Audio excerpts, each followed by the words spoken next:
तो बचेगी ना, लंबी कर लो, खोल लो। शर्ट बच जाएगी। क्या पूछ रहा हूँ, शर्ट बच जाएगी।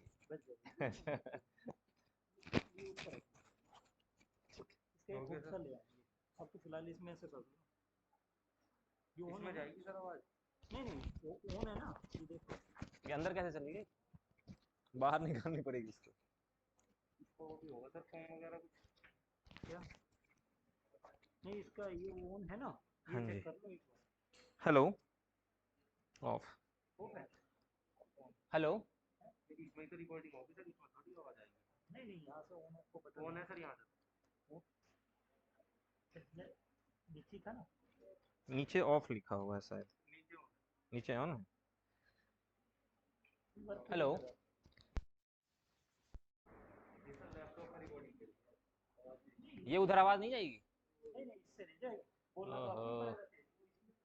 भाई साहब ये तो बड़ी आफत है। सर बोर्ड पे तो यूज करने में वो माइक की जरूरत नहीं हो पाएगी ना। कोई नहीं, कोई नहीं, मैं कोशिश। हेलो,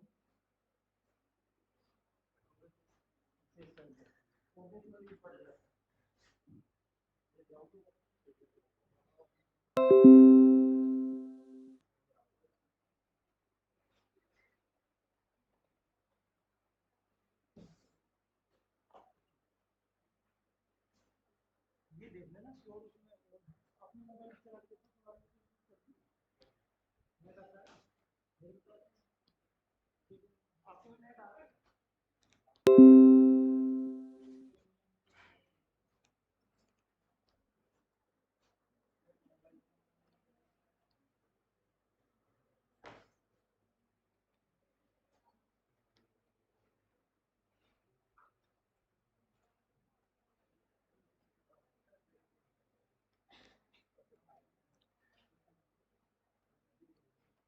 आज का हमारा टॉपिक जो है वो है लेटर मुगल। मतलब औरंगजेब की डेथ के बाद मुगल डायनेस्टी, आप लोगों ने जरूर पढ़ा होगा मुगल डायनेस्टी के बारे में। मुगल डायनेस्टी के फाउंडर कौन थे? औरंगजेब, बाबर। अच्छा, और दूसरे रूलर कौन थे सेकंड? हुमायूं। उसके बाद फिर शाहजहां। उसके बाद औरंगजेब। अच्छा, बीच में कहीं एक शेरशाह भी आए हैं हुमायूं के बाद ना। और औरंगजेब के बाद बादशाह? नहीं नहीं नहीं नहीं, इतना बड़ा बवंडर ना करें। अब हवा चलानी है इतनी बड़ी नहीं, थोड़ी सी छोटी। बहादुर शाह फर्स्ट। बहादुर शाह जफर सबसे लास्ट थे, है ना? कोई बात नहीं। कई सारी चीजें ऐसी होती हैं हिस्ट्री में जो हम भूल जाते हैं, इसलिए उनको दिल से नहीं लेना है। हम कई सारी चीजें भूल जरूर जाते हैं।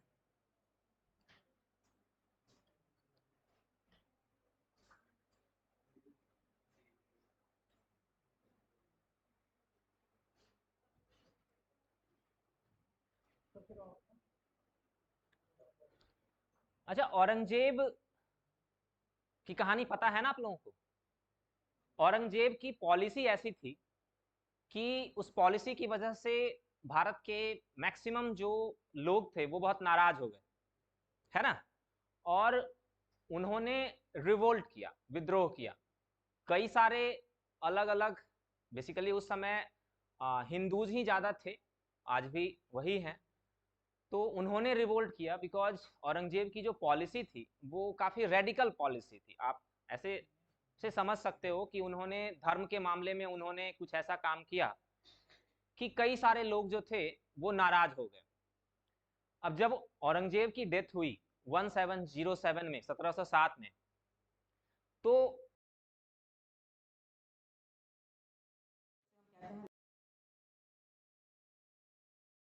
ये इसे हम मॉडर्न हिस्ट्री में शामिल करते हैं, आधुनिक इतिहास में शामिल करते हैं। और आधुनिक इतिहास का जो सिलेबस हमारा होता है वो लास्ट टाइम हम लोगों ने डिस्कस किया था। आप में से जो क्लास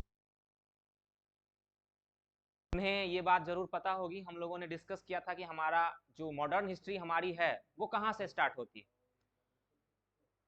औरंगजेब की डेथ के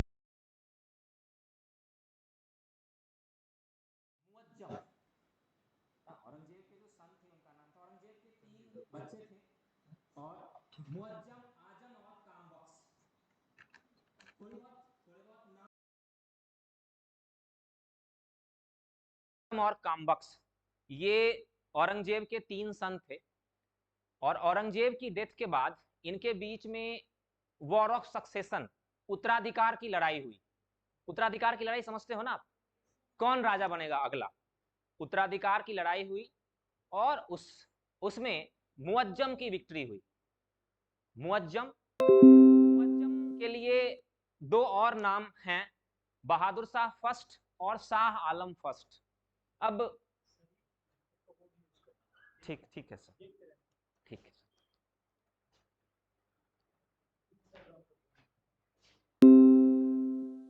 इसे हाथ में लेना पड़ेगा।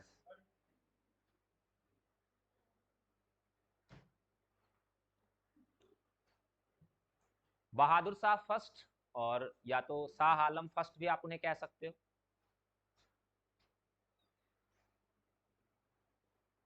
इनकी जब राजा बने तो इनकी एज 65 ईयर थी, 65 साल की एज में राजा बने, क्योंकि औरंगजेब बहुत दिन तक बन रह गए, करीब 50 साल तक औरंगजेब रूलर रहे। अब उनके बेटे सब काफी बड़े बड़े हो गए, तो 65 ईयर की एज थी उनकी।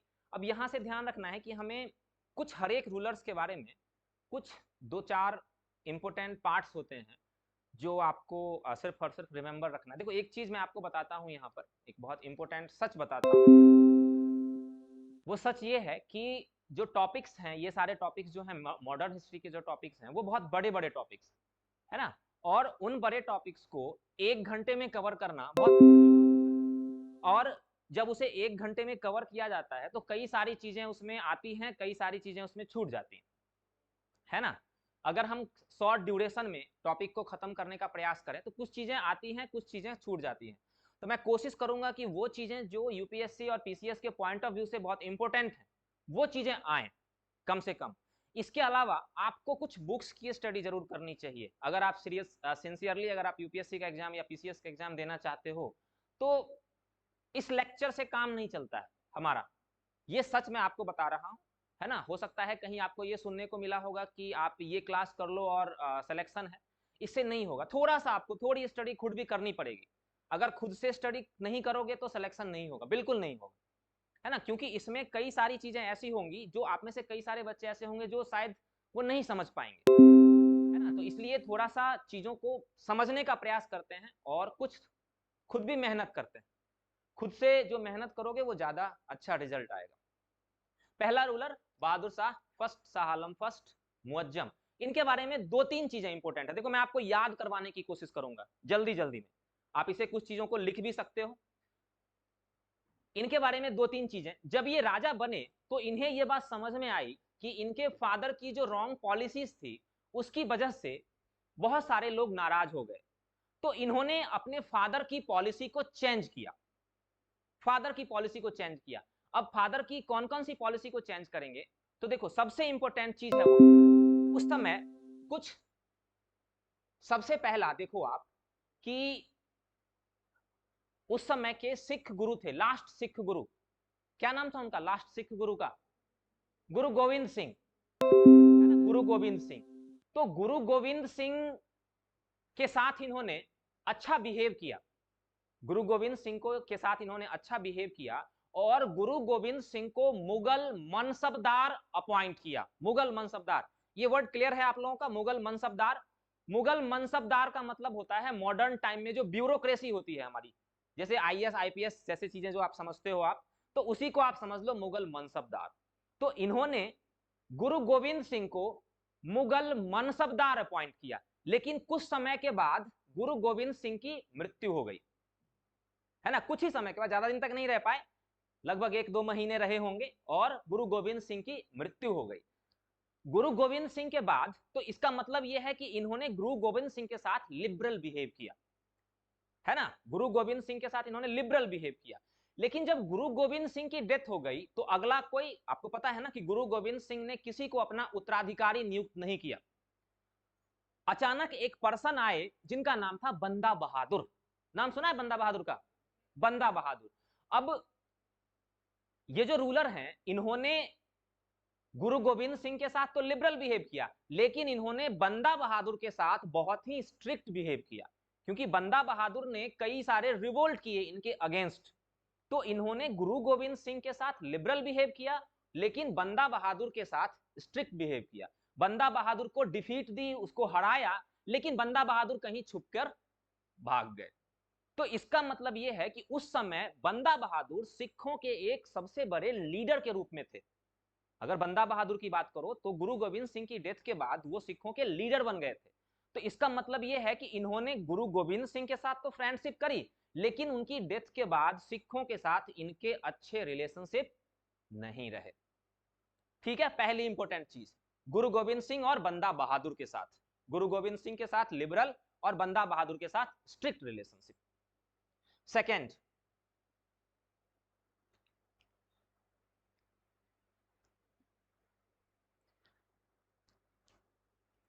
राजपूतों के साथ, औरंगजेब के राजपूतों के साथ बहुत ही, आप कह सकते हो कि रॉन्ग रिलेशनशिप हो गए, उसके बहुत ही कटु संबंध हो गए। राजपूतों के इस समय दो महत्वपूर्ण डायनेस्टी होती थी, एक मारवाड़ और दूसरे अंबेर, है ना। मारवाड़ और अंबेर, आपने पढ़ा होगा औरंगजेब के बारे में कि जो, हम उस टॉपिक में नहीं जाएंगे क्योंकि इसको एक दिन में खत्म करना है। तो हमें यहाँ पर एक बात समझनी है कि राजपूतों के साथ भी इन्होंने अच्छे रिलेशनशिप बनाए। यहाँ पर जो नाम इंपॉर्टेंट नहीं है वो मैं आपको बता नहीं रहा हूँ, अगले रूलर के बारे में मैं आपको बताऊंगा। तो राजपूतों के साथ भी इन्होंने अच्छे रिलेशनशिप बनाए। थर्ड, जाट, है ना, जाटों के साथ भी इनके अच्छे रिलेशनशिप इन्होंने बनाने की कोशिश करी और इनके अच्छे रिलेशनशिप थे जाटों के साथ। फोर्थ, सिखों के साथ, सॉरी सिख तो हो गया यहां पर, मराठास के साथ, है ना। तो यहां पर देखो क्या हो गया, ये सिख, राजपूत, जाट और मराठे। अब देखो एक चीज यहां पर, ये सारा मैंने आपको थोड़ा थोड़ा एक्सप्लेन किया है, यहां पर जितनी जरूरत है उतनी। मराठों को थोड़ा सा ज्यादा हमें समझना पड़ेगा। आपको याद होगा शायद औरंगजेब के समय में मराठों के जो लीडर थे उनका क्या नाम था? छत्रपति शिवाजी महाराज, है ना। अब शिवाजी की डेथ हो गई, शिवाजी की डेथ हुई तो औरंगजेब के क्या रिलेशनशिप थे उसकी फैमिली के साथ, ये अलग चीज है यहाँ पर। अब यहाँ पर मराठों के जो एक लीडर थे उनका नाम था साहू। साहू सुना है नाम? साहू, तो यहाँ साहू लिख देते हैं, चलो साहू। अब औरंगजेब ने क्या किया था, जब औरंगजेब ने महाराष्ट्र या मराठा राज्य पे जब औरंगजेब ने अटैक किया था तो उन्होंने साहू को पकड़ के जेल में डाल दिया। ठीक है, तो जब बहादुर शाह रूलर बनते हैं तो साहू उस समय जेल में, ठीक है, साहू उस समय जेल में है। तो फ्रेंडशिप करनी है इनको, तो इन्होंने क्या किया, साहू को जेल से फ्री कर दिया, साहू को जेल से फ्री कर दिया। अब साहू यहां से फ्री हो गए, लेकिन एक चीज बहुत इंपॉर्टेंट है, ये सब यूपीएससी के लिए बहुत इंपॉर्टेंट पार्ट है। देखो मराठे जो होते थे वो दो तरह का टैक्स कलेक्ट करते थे, दो तरह का टैक्स कलेक्ट करते थे, एक को कहते थे चौथ और दूसरे को कहते थे सरदेशमुखी। ठीक है, दो तरह का टैक्स था, दो तरह का टैक्स था, आपने सुना होगा शायद, चौथ और सरदेशमुखी।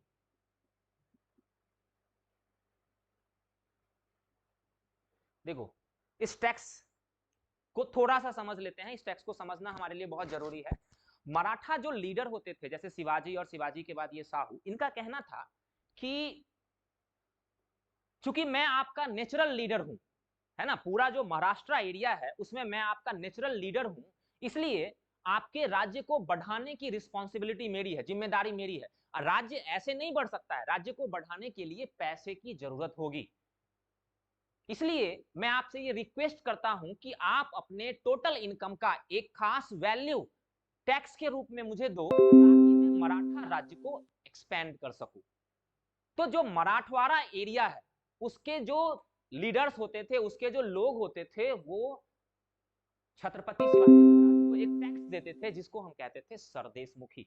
सरदेशमुखी का मतलब वहां जो छोटे छोटे लीडर्स होते थे उन्हें कहते थे देशमुख, और जो सारे देशमुख का हेड हो गया उसे कहेंगे सरदेशमुख।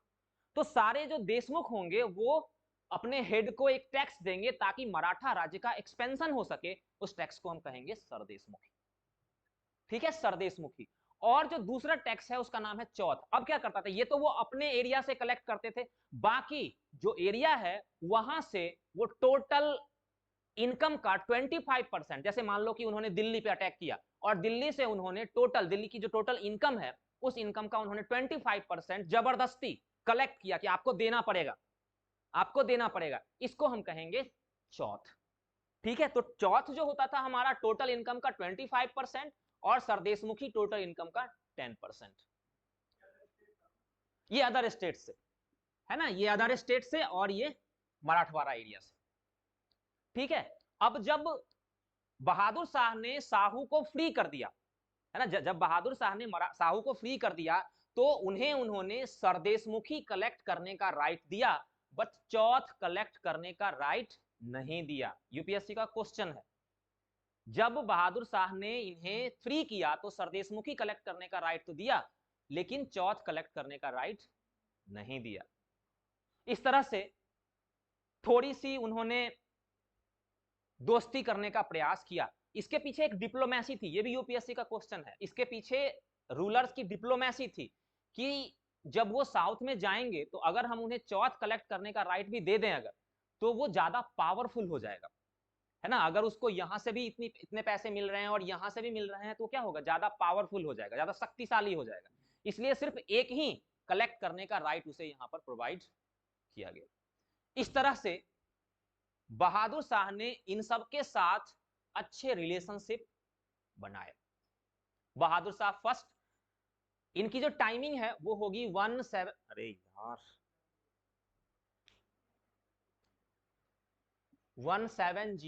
से 1712, 1707 से 1712, 5 साल तक रूलर रहे। अभी मैंने आपको बताया कि उनकी एज बहुत ज्यादा थी और उस एज में वो बहुत ज्यादा दिनों तक काम नहीं कर सकते थे, इसलिए जल्दी ही उनकी डेथ हो गई, नेचुरल डेथ हुई, किसी वॉर में लड़ते लड़ते वो मरे नहीं, नेचुरल डेथ हुई। और इनके बारे में एक उस समय के हिस्टोरियन थे जिनका नाम था काफी खान, उन्होंने इनको एक टाइटल दी है साहे बेखबर, मतलब कि ये बेखबर रहते थे, इनके राज्य में कुछ हो रहा है इन्हें पता ही नहीं चलती थी ये बातें, तो ये बेखबर रहते थे, इसलिए इनको शाह ए बेखबर की टाइटल दी गई है, शाह ए बेखबर, शाह बेखबर की इन्हें टाइटल, इन्हें उपाधि दी गई है। ये हमारे फर्स्ट रूलर थे जिन्हें हमने कहा बहादुर शाह फर्स्ट। बहादुर शाह, हाँ जी, क्या, काफी खान, काफी, ये है हमारे काफी खान।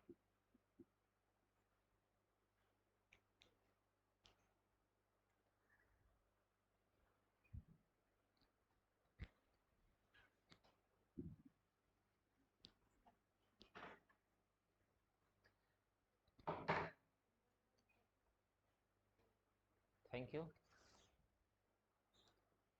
इनके बाद जो नेक्स्ट पर्सन रूलर बनते हैं उनका नाम होता है जहांदार शाह, जहांदार शाह।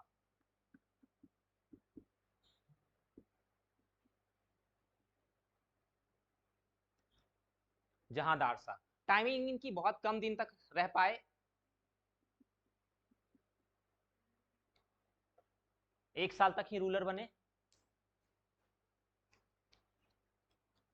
अब इनके बारे में एक स्टोरी है कि ये बहादुर शाह जो फर्स्ट, इससे पहले जो रूलर थे बहादुर शाह फर्स्ट, उसके ये सन थे।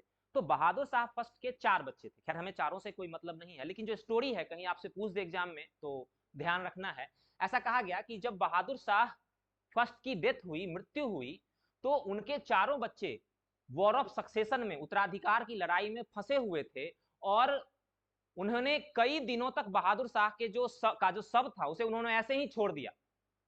और जब ये राजा बने जहांदार शाह, तब इन्होंने अपने फादर के जो डेड बॉडी थी उसको उन्होंने फिर जो उसके साथ जो वर्क करना है वो उन्होंने किया।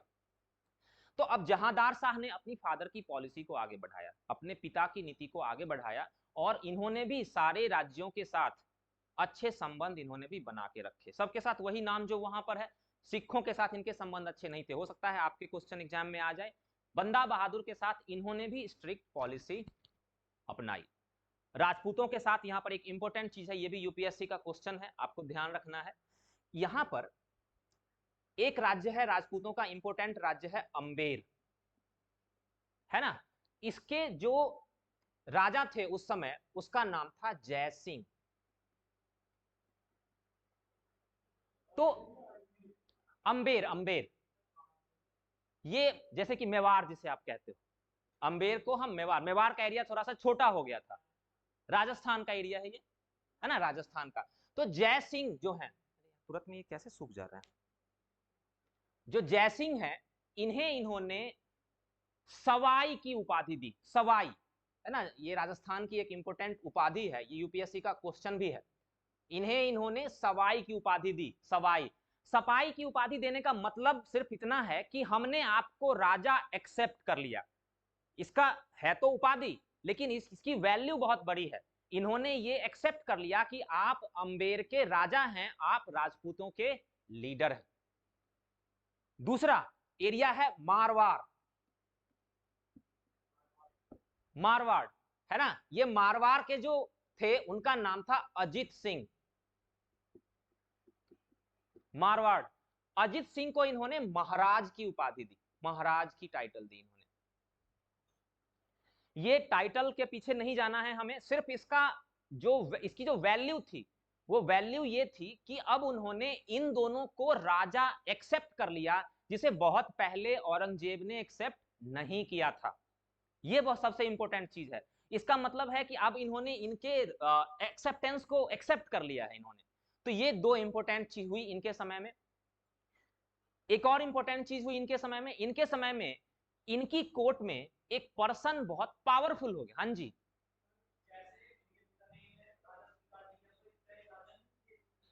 एक्चुअली क्या है ना कि मान लो कि औरंगजेब के बारे में ये कहा जाता है कि औरंगजेब ने पूरे भारत की प्राइमरी वो रूलर थे, पूरे भारत के रूलर थे। तो अब मान लो कि उसके अंदर ही ये पहले काम कर रहे थे, अजीत सिंह और उनके फादर, ये अजीत सिंह के फादर थे उस समय, जसवंत सिंह, है ना, इनके फादर थे जसवंत सिंह और उनके जो फादर थे उनका नाम जयसिंह ही था। तो वो उनके अंदर में काम करेंगे तो उन्हें राजा कैसे एक्सेप्ट करोगे आप। अब बाद में इन्होंने रिवोल्ट कर दिया, इन्होंने रिवोल्ट करके कहा कि नहीं, अब मैं आपके अंडर में काम नहीं करूंगा, अब मुझे फ्री होना है।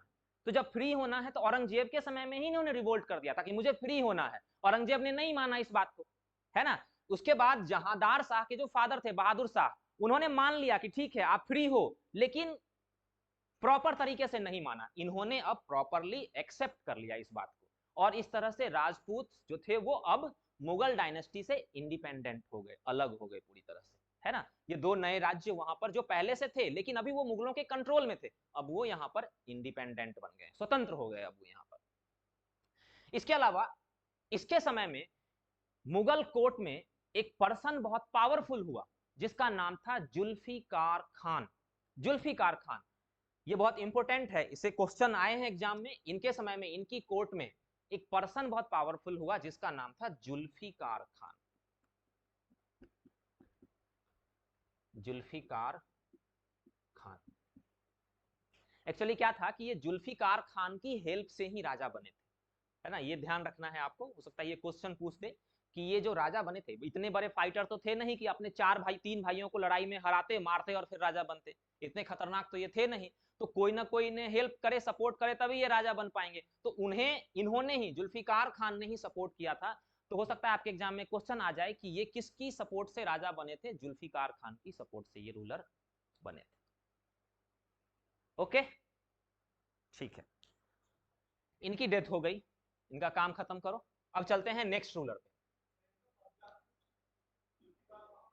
वो वजीर होते थे, प्रधानमंत्री जिसे हम वजीर कहते थे। सबसे इंपॉर्टेंट पोस्ट मुगल डायनेस्टी में जो होती थी वो वजीर की पोस्ट होती थी, और जब कोई ऐसे वर्क कर रहा है तो उसे वजीर की पोस्ट पे ही अपॉइंट किया जाता था। क्या आवाज, हाँ जी क्या बोल रहे हो, हाँ जी, बराजी किसको कहते थे, एडवाइजर ही होता था वो, है ना, लेकिन चीफ एडवाइजर होता था, सबसे महत्वपूर्ण होता था वो।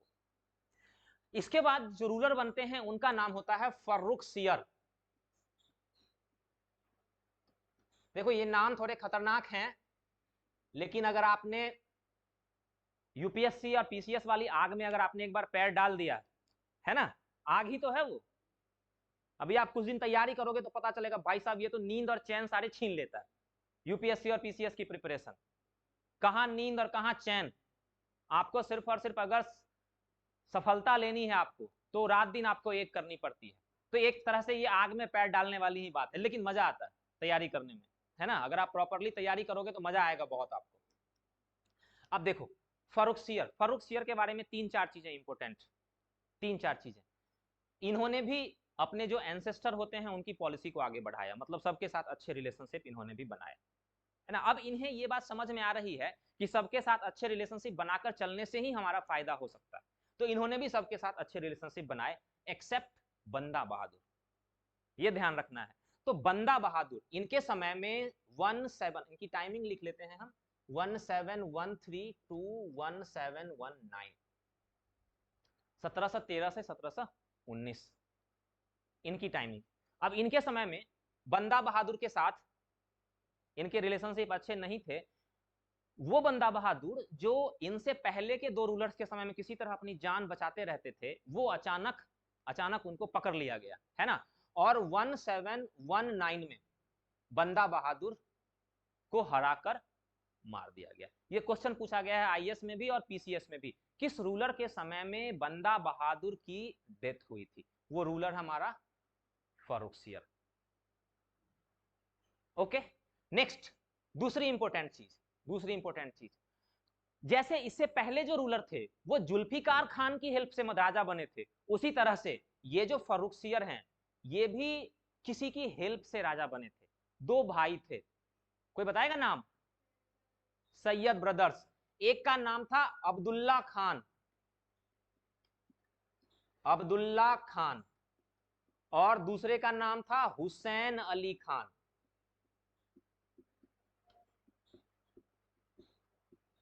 अब्दुल्ला खान और हुसैन अली खान ये दो ब्रदर्स थे, दो भाई थे। इन्हें कहा गया सैयद ब्रदर्स, सैयद बंधु।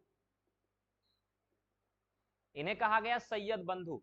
ये सैयद बंधु बड़े खतरनाक थे, है ना, बड़े खतरनाक हो गए आगे जाके। इनमें से जब ये राजा बन गए फर्रुखसियर, तो इन्होंने अब्दुल्ला खान को वजीर और हुसैन अली खान को मीर बख्शी अपॉइंट किया। मीर बख्शी का मतलब होता है जो मिलिट्री का हेड होता है, जैसे सेनापति, है ना, आप उन्हें सेनापति कह सकते हैं। एक चीज ध्यान रखना हमेशा, मुगल पीरियड में जो सेनापति होता था वो राजा खुद होता था, ये ध्यान रखना है आपको। राजा ही सेनापति होता था। मुगल पीरियड में जो सुप्रीम पावर, किसी भी चीज की सुप्रीम पावर है वो रूलर के पास होती थी। रिलीजियस मैटर में, पॉलिटिकल मैटर में, मिलिट्री मैटर में, किसी भी मैटर में जो हेड होता था वो राजा होता था। यहाँ सेनापति का मतलब हो गया कि वो सैनिकों को जो अपॉइंट करता है। मीर बख्शी का मतलब क्या हो गया? वो पर्सन, वो पोस्ट जो सैनिकों को अपॉइंट करता है, उनकी ट्रेनिंग देता है।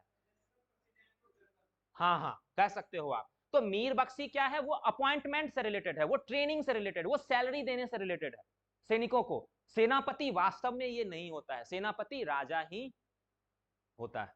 ठीक है, ये भी क्वेश्चन एक बार यूपीएससी ने पूछा था कि सेनापति मुगल पीरियड में कमांडर कौन होता है, सेनापति कौन होता है, तो वो राजा ही होता है। तो इसको वजीर और इसको मीर बख्शी, दो इंपॉर्टेंट पोस्ट मानी गई है। मुगल पीरियड में दो इंपॉर्टेंट पोस्ट होती है, कई सारी पोस्ट होती है। हाँ जी, आवाज नहीं आ रही आपकी। इन्हीं की वजह से राजा बना था, इन्होंने ही राजा बनाया था। तो इन्होंने वजीर और मीर बख्शी की पोस्ट दे दी। ध्यान रखना, ये पर्सन जो होंगे, ये दोनों भाई जो होंगे जिन्हें हम कहेंगे सैयद ब्रदर्स, ये सैयद ब्रदर्स हिस्ट्री में किंग मेकर के नाम से जाने गए हैं, राजा बनाने वाले, किंग मेकर। आप देखोगे कि इसके बाद इन्होंने 3 और लोगों को राजा बनाया है ना, 3 और लोगों को इन्होंने राजा बनाया है। तो ये कई बार ये सब क्वेश्चन एग्जाम में आए हुए हैं कि सैयद ब्रदर्स जो हैं उन्हें क्या कहा गया है, या किंग मेकर किसे कहा गया है। तो इन्हें कहा गया किंग मेकर, राजा बनाने वाले।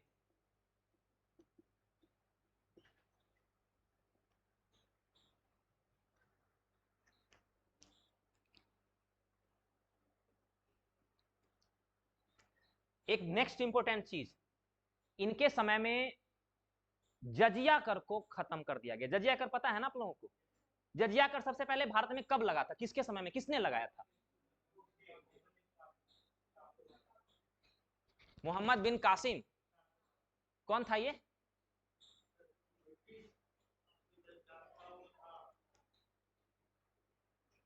सही बताया आपने, है ना। भारत में सबसे पहले जजिया कर जो लगाया गया था वो 712 के बाद, 712 ईस्वी के बाद लगाया गया था, जब सिंध पर विक्ट्री हुई थी उनकी, है ना। तो जब सिंध पर उनकी विक्ट्री हुई थी तो पहली बार जजिया कर, उसके बाद कई बार लगाया गया, खत्म किया गया। अकबर के समय में जजिया कर को खत्म कर दिया गया। औरंगजेब ने जजिया कर को एक बार फिर से लगा दिया और तब से जजिया कर चला आ रहा था, और फर्रुखसियर के समय में जजिया कर को फाइनली एबॉलिश कर दिया गया। देखो, कई अलग अलग बुक्स अगर आप पढ़ोगे तो उसमें आपको कुछ डिफरेंट इंफॉर्मेशन मिल सकती है। कुछ लोगों का कहना है, कुछ राइटर्स का कहना है कि जहांदार शाह के समय में जजिया कर को एबॉलिश किया गया। लेकिन यूपीएससी के पॉइंट ऑफ व्यू से अगर आपको सॉल्व करना है तो हमेशा ध्यान रखना, फर्रुखसियर के समय में ही फाइनली उसका इनिशियली उसे स्टार्ट किया गया था। जजिया कर को खत्म करने का जो प्रयास था वो जहांदार शाह ने किया था, लेकिन उनकी डेथ हो गई थी, तो उसके बाद उस प्रोसेस को इन्होंने ही कंप्लीट किया। तो इनके समय में जजिया कर जो एक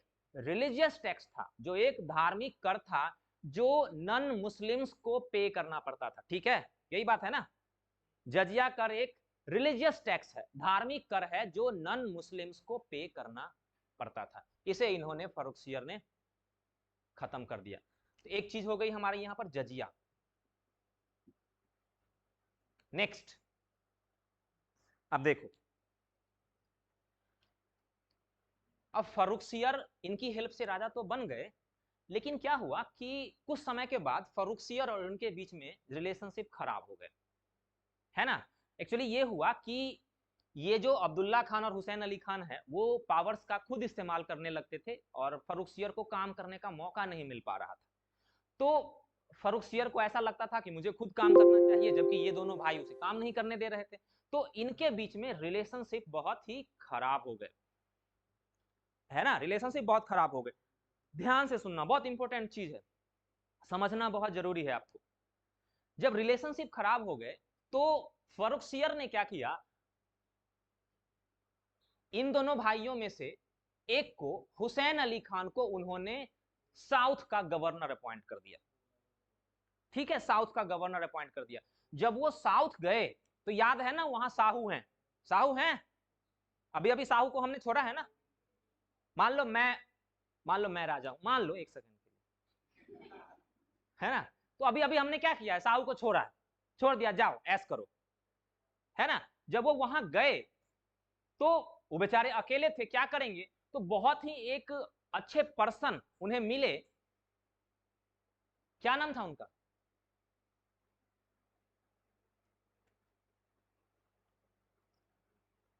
बाजीराव फर्स्ट मूवी आपने देखी है?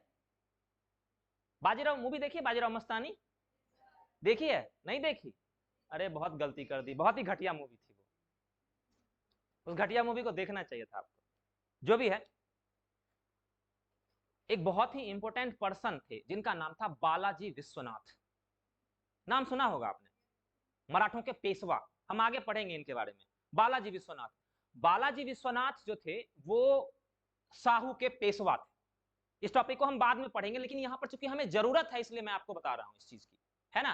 तो बालाजी विश्वनाथ से जाकर हुसैन अली खान ने फ्रेंडशिप कर ली, है ना, फ्रेंडशिप कर ली। और फ्रेंडशिप करके इन्होंने कहा जाके कि एक काम करते हैं, है ना, आपको तो सिर्फ सरदेश मुखी कलेक्ट करने का राइट मिला हुआ है ना, तो एक काम करते हैं, आप मेरी हेल्प करो, मैं आपको चौथ कलेक्ट करने का राइट भी दे दूंगा, डिप्लोमेसी, है ना, इसे हम कहते हैं कूटनीति। तो बालाजी विश्वनाथ ने कहा ठीक है, ओके, क्या करना है भाई, तो मेरे साथ चलो, राजा को मारना है, ठीक है। तो बालाजी विश्वनाथ हुसैन अली खान के साथ दिल्ली गए और इन सब ने मिलकर फर्रुखसियर को मार दिया, ठीक है, इन सब ने मिलकर फर्रुखसियर को मार दिया। और मारने के बाद खत्म कहानी, मारने के बाद क्या खत्म, दूसरे पर्सन को राजा बनाया जिसका नाम था रफी उद दरजात, रफी उस दरजात। ठीक है, 1719। अब मैंने एक ही डेट लिखी है यहाँ पर क्योंकि जल्दी ही इनकी भी डेथ हो जाएगी, है ना। तो क्या हुआ, फर्रुखसियर को इन दोनों भाई बालाजी विश्वनाथ इन सब ने मिलकर इनका काम खत्म किया, और बस इनके बाद इनको दोनों भाइयों ने क्या किया, इन दोनों भाइयों ने अब रफी उद दरजात को राजा बना दिया। ठीक है, ओके, समझ में आ रहा है, बोर तो नहीं कर रहा हूं मैं? हाँ जी, हाँ जी, नहीं वास्तविक सत्ता नहीं देते, अपने हाथ में रखते, क्योंकि ये लायक नहीं था ना, इसको सत्ता दे दोगे तो पता चला कि फिर पता नहीं। हाँ हाँ, वो इससे भी ज्यादा नालायक थे। हाँ देखो, अभी आप देखोगे, हाँ अभी आप देखोगे, उन सबको देखोगे अभी आप। तो बनाते थे इसलिए क्योंकि कोई और था नहीं ना, कोई तो ऐसा हो जो, अब ये खुद नहीं, अब आगे हमारे पास उतना टाइम नहीं है, नहीं तो बहुत सारी चीजें ऐसी हैं जो छोटी क्लास में डिस्कस नहीं हो सकती है। यूपीएससी ने मेंस का एक क्वेश्चन पूछा था कि जो सैयद ब्रदर्स हैं, मुगल डायनेस्टी में कई सारे ऐसे लोग आए हैं जिन्होंने उसी फैमिली के किसी को राजा बनाया, लेकिन वो खुद नहीं राजा बने। इस चीज को आपको एक्सप्लेन करना था, क्यों ऐसा हुआ। ये खुद भी तो राजा बन सकता था इसकी जगह पर, जबकि देखो इसने खुद, ये खुद राजा नहीं बना। इससे पहले जुल्फिकार खान को देख लो, वो खुद भी तो बन सकते थे, नहीं बने, उन्होंने उसी फैमिली के किसी को राजा बनाया।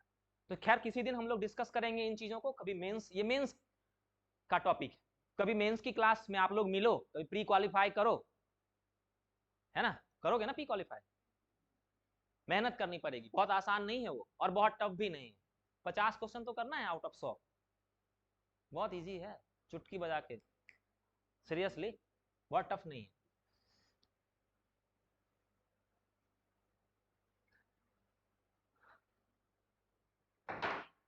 अब रफी उद दरजात बन गए रूलर, लेकिन बेचारे की डेथ हो गई, कुछ बीमारी होगी उनको, है ना, वो हमारे लिए इंपॉर्टेंट नहीं है। शायद इनको ट्यूबरकुलोसिस की बीमारी थी, टीबी जिसे आप कहते हो, है ना, टीबी की बीमारी थी, इनकी डेथ हो गई। अब डेथ हो गई तो फिर से उन्होंने, इनका एक भाई भी था रफी उद दौला,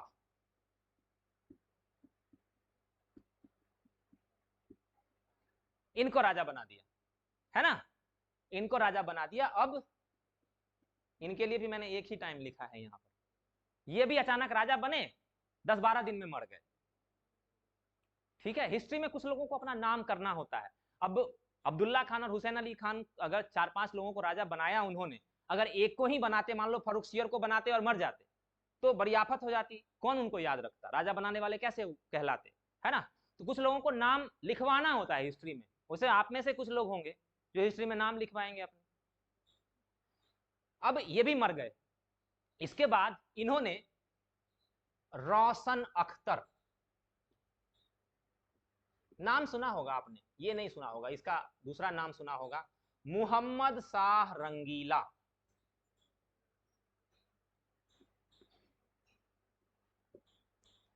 मुहम्मद रंगीला टाइटल है उनकी, होली खेलना उन्हें बहुत पसंद था। मुहम्मद शाह रंगीला। अब इनकी टाइमिंग भी देख लेते हैं, 1719-248, थोड़े लंबे समय तक टिक गए ये, है ना, टिकना था इनको। अब इनके समय में क्या हुआ कि जब ये राजा बने तो इनके समय में 2-3 चीजें इंपॉर्टेंट है। सबसे पहले इन्हें ये बात समझ में आ गई थी, ये दोनों भाई काम नहीं करने देगा, है ना, तो इन्हें एक दूसरे पर्सन की सेवा मिली, सर्विस मिली। राजा तो इन्हें बनाया था उन्हीं दोनों भाइयों ने, लेकिन अचानक एक नए पर्सन बहुत पावरफुल हो गए, जिनका नाम था, थोड़ा बड़ा नाम है ना, थोड़ा बड़ा नाम है, जरा सा ध्यान रखना है हमें, निजाम, अरे यार, निजाम उल मुल्क चिनकिलिच,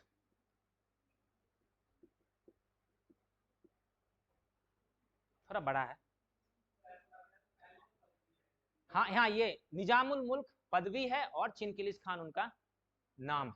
अब ये पर्सन बहुत इंपॉर्टेंट है, ध्यान रखना है हमें, ये पर्सन, यही पर्सन बाद में हैदराबाद राज्य स्टैब्लिश करेंगे। निजामुल मुल्क चिनकिलिच खान, यही पर्सन बाद में हैदराबाद राज्य को स्टैब्लिश करेंगे या हैदराबाद राज्य को दिल्ली सल्तनत से अलग करवाएंगे। नींद आ रही है? चाय मंगवाऊं आपके लिए?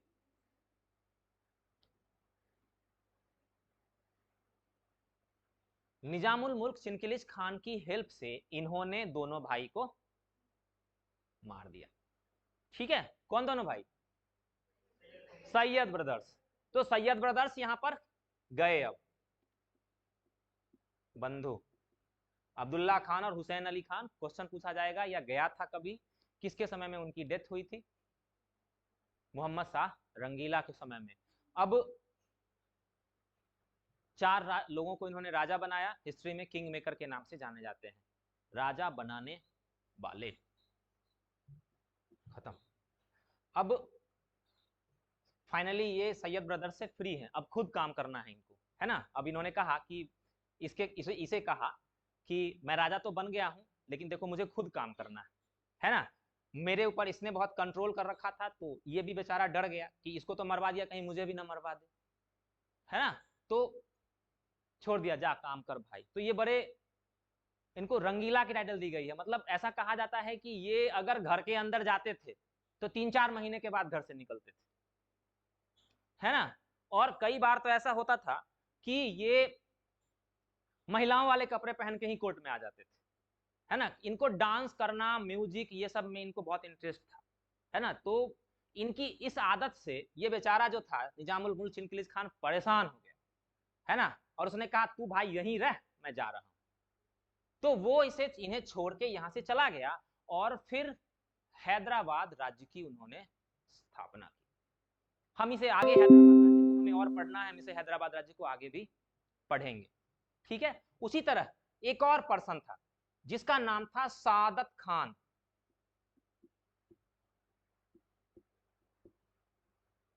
सादत खान, इनको एक टाइटल दी गई थी, थोड़ा ये भी बड़ा सा है, बुरहान उल मुल्क। सादत खान बुरहान उल मुल्क, इन्होंने भी सोचा चलो दिल इससे बाहर ही चलते हैं, तो इन्होंने अवध राज्य की स्थापना की। सादत खान बुरहानुल मुल्क ने अवध राज्य की स्थापना की और निजामुल मुल्क चिनकिलिच खान ने हैदराबाद राज्य की स्थापना की। ये सारी कहानी इन्हीं के समय में चल रही है, मोहम्मद शाह रंगीला के समय में। एक और बहुत ही खतरनाक घटना घट गई अचानक, है ना। घटनाएं कभी कभी होती है कि कुछ चीजें ऐसी होती है बिन बुलाए हो जाती है ना, हम उसे इनवाइट करते नहीं है, हो जाती है कुछ चीजें। अचानक ईरान में एक पर्सन राजा बना जिसका नाम था नादिर शाह, है ना। अब नादिर शाह ने क्या किया था कि नादिर शाह ने वहां पर जो पहले से डायनेस्टी थी उसको उसने हटा दिया नादिर शाह ने, और वहां पर वो राजा बन गए। तो जिसको उन्होंने नादिर शाह ने हटाया उसमें से कुछ लोग भाग कर आ गए इंडिया, और जो भाग कर आए इंडिया उन्हें इन्होंने अपने यहां शेल्टर दे दी, शरण दे दी। यूपीएससी का क्वेश्चन है ये कि नादिर शाह के भारत के ऊपर अटैक करने के क्या कारण थे। तो एक कारण यह भी था कि अफगानिस्तान से या ईरान से जो लोग भागकर आए थे उन्हें मोहम्मद शाह रंगीला ने अपने यहां शरण दे दी। शरण देना बुरी बात नहीं है, शरण देना बुरी बात नहीं है, शरण देना अच्छी बात होती है ना। लेकिन जरा संभल कर, है ना। पता चला कि हमने दलाई लामा को शरण दे दी, वो चाइना से हमारी लड़ाई फंस गई, पता है ना आपको, 1964 में। हाँ वही 62 में, 64 में जवाहरलाल नेहरू की डेथ हुई थी। Thank you so much. तो हमने उन्हें शरण दे दी। एक ये रीजन था नादिर शाह के अटैक का। नादिर शाह के अटैक का जो दूसरा रीजन था वो ये था कि उसे पता था कि भारत बहुत रिच है और वो भारत को लूटना चाहता था। तो नादिर शाह के भारत के ऊपर अटैक का ये 2 रीजन था। नादिर शाह एक तो भारत को लूटना चाहते थे, उन्हें मॉब लूटना, प्राइम पर्पस जो था उनका वो भारत को लूटना ही था। बहाने कुछ हो सकते हैं, है ना, बहाने कुछ हो सकते हैं कि आपने ये कर दिया या आपने ये नहीं किया। तो बहुत ही इंपॉर्टेंट वो बैटल हुई 1739, क्या नाम है, बैटल ऑफ करनाल, करनाल की लड़ाई, यही है ना। अबे कुछ तो बोलो, सुस्ती क्यों छाई हुई है, सबको चाय पीनी है क्या? चाय की कोई फैसिलिटी नहीं है।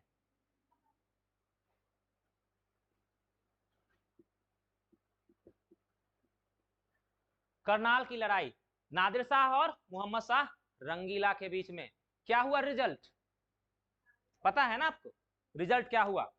नादिर शाह की हार हो गई, है ना, है कि नहीं? नहीं पक्का, सोच लो फिर से एक बार। नादिर शाह जीत गए, ठीक है, नादिर शाह जीत गए और जो भी ले जा सकते थे यहां से वो सब ले गए। क्या क्या ले गए? तो वो डायमंड जो हमारा था कोहिनूर, है ना, वो भी ले गए। बाद में हम उसे ले आए लेकिन फिर वो कोई और लेके चला गया, कहानी कभी और करेंगे हम लोग। वो ले गया। शाहजहां ने एक बनाया था पीकॉक थ्रोन, तख्ते ताउस, वो उठा के ले गया, है ना, वो भी ले गया। वो तो ताजमहल को भी ले जाना चाह रहा था लेकिन वो उस समय फैसिलिटी नहीं थी। आज का समय अगर होता तो वो ताजमहल को भी खींच के ले जाता इधर से, है ना। शुक्र मनाओ, थैंक्स टू गॉड कि उस समय वो सारी फैसिलिटी अवेलेबल नहीं थी को ताजमहल को ले जा सकता। ताजमहल जितनी चीजें इधर हैं सब ले जाता। तो ये बहुत इंपॉर्टेंट है। करनाल की लड़ाई हिस्ट्री में एक टर्निंग पॉइंट के रूप में माना जाता है, टर्निंग पॉइंट। इससे पहले बाहर वालों को ये नहीं पता था कि मुगल डायनेस्टी बहुत कमजोर हो गई है। अब सबके सामने ये बात आ गई कि मुगल डायनेस्टी बहुत कमजोर हो गई है। बैटल ऑफ करनाल 1739 और सब कुछ गया, काफी सारी चीजें यहां से चली गई। अब इसके बाद कुछ समय के बाद 1739 में नादिर शाह जब वहां से लूट के ले गए उधर, कुछ समय के बाद नादिर शाह की डेथ हो गई, करीब 46-47 में नादिर शाह की डेथ हो गई। और नादिर शाह के बाद जो नेक्स्ट राजा बनते हैं वहां पर, क्या नाम होता है उनका? अहमद शाह अब्दाली, याद है ना नाम? अहमद शाह अब्दाली, कुछ फेमस लड़ाई होने वाली है अभी। हाँ, अहमद शाह अब्दाली।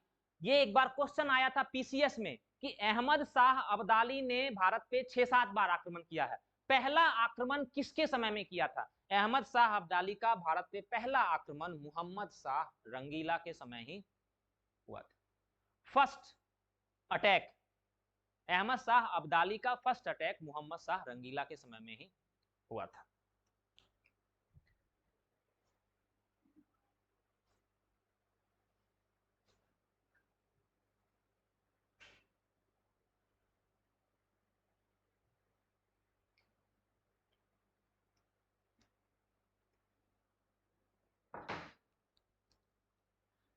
मोहम्मद शाह रंगीला की डेथ हो गई, मर गए मोहम्मद शाह रंगीला बेचारे।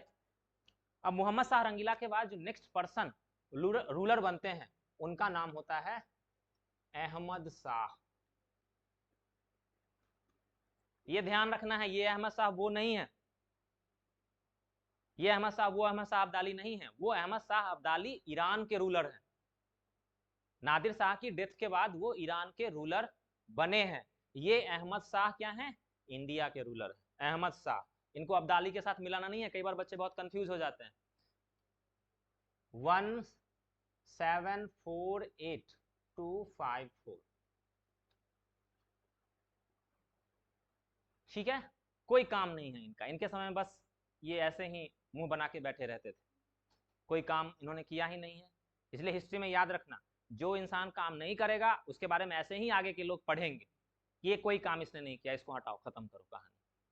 अहमद शाह, अहमद शाह के बाद आलमगीर सेकंड,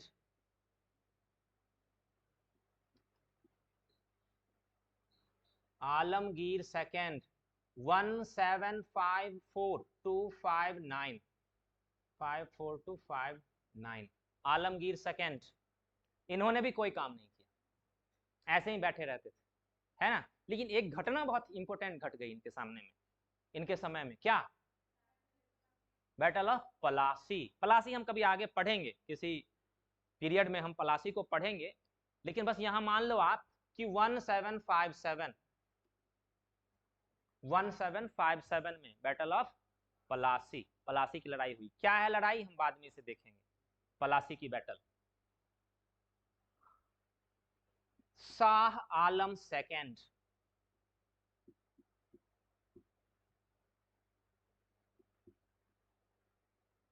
शाह आलम सेकंड।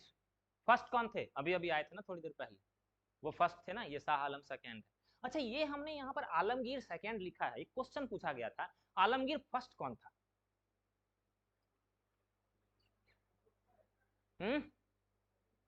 औरंगजेब का एक नाम आलमगीर भी था, ठीक है, ये क्वेश्चन पीसीएस में एक बार पूछा गया था। तो औरंगजेब का नाम आलमगीर, पूरा नाम उनका था आलमगीर औरंगजेब, और भी बड़ा था, खैर उनका नाम 1 किलोमीटर में था, है ना, लेकिन छोटा सा, उसको छोटे से फॉर्मेट में हम औरंगजेब आलमगीर या आलमगीर औरंगजेब के नाम से हमने जानते हैं। तो ये आलमगीर सेकंड है, ये शाह आलम सेकंड। अब शाह आलम सेकंड जो है, एक चीज ध्यान रखना है, एक क्वेश्चन पीसीएस में पूछा गया था कि दिल्ली मुगल डायनेस्टी का वह कौन सा रूलर था जिसे उसके वजीर से ही खतरा था और वह डरकर इधर उधर भाग रहा था, है ना। तो क्या हुआ कि ये जो आलमगीर सेकंड है ना, आलमगीर सेकंड के समय में इनके जो वजीर थे वो वजीर को ये पसंद नहीं आए, है ना, तो उन्होंने क्या किया, आलमगीर सेकंड की आंखें निकाल ली। देखो क्या होता है ना कि कहा जाता है कि जो व्यक्ति अंधा होगा, ब्लाइंड होगा, वो राजा नहीं बन सकता है। इसलिए कई बार क्या होता है कि आपको मान लो कि किसी को राजा नहीं बनाना है, तो आप उसे मार दो ताकि वो आपका कंपटीटर ही ना बने। और अगर उस पर दया आ गई, है ना, तो एक काम करो, दया आ गई तो उसे मार तो सकते नहीं हो आप, तो एक काम करो, उसको उसकी आंखें निकाल दो। दया आई तो, दया नहीं आई तो मार दो, दया आई तो आंखें निकाल दो, अब वो राजा नहीं बन सकता। आपको चैलेंज, आपको क्या करना है, फाइनली अपने चैलेंज को खत्म करना है, जो आपको चैलेंज दे रहा है उसे खत्म करना, रास्ते से हटाना है। तो अगर दया नहीं आई तो मार दो, आ गई तो आंख निकाल लो। अब आप लोग ऐसा मत करना, है ना, ऐसा करने की कोशिश मत करना। तो वो जो वजीर थे वो इसको भी परेशान कर रहा था, है ना, इसकी भी चाह रहा था कि आंखें निकाल दो, है ना, लेकिन बेचारा भाग गया किसी तरह से जान बचा के, और भाग के यहाँ से वो चला गया अवध, याद है ना, अभी हमने अवध राज्य बनवाया है, अवध चला गया और बेचारा वहीं पे रह रहा था, है ना। तो ये इसी के बारे में कहा गया है कि इन्हें अपने वजीर से खतरा था, इसलिए इन्होंने कभी अपनी कैपिटल में, ये कभी अपनी कैपिटल में, राजधानी में, दिल्ली में गए ही नहीं, राजधानी में कभी ये गए ही नहीं। तो ये इधर उधर घूमते रहे और अवध में ये रह रहे थे, शाह आलम सेकेंड। अब शाह आलम सेकेंड की टाइमिंग लिख लेते हैं हम, 1759 to 1806, 1759 से 1806, ठीक है, ये बड़ी टाइमिंग थी उनकी। अब राजा तो वही है, भले दिल्ली में नहीं है, दिल्ली में नहीं है, लेकिन राजा हम उन्हें ही मानेंगे, है ना। तो अब ये इतने समय तक राजा रहे, इनके समय में 2-3 चीजें इंपॉर्टेंट हुई है। पहली चीज कौन सी लड़ाई थी, 1764, कौन सी लड़ाई, बक्सर की लड़ाई। हम पढ़ेंगे आगे बक्सर की लड़ाई, बक्सर की लड़ाई हम आगे पढ़ेंगे, बक्सर की लड़ाई क्या है। तो इसे आप लिख लो यहां पर, बक्सर का युद्ध।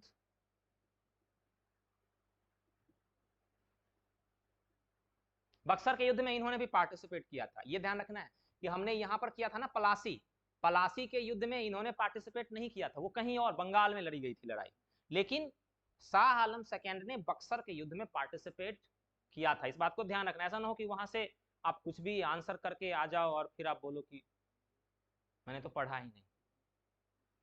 और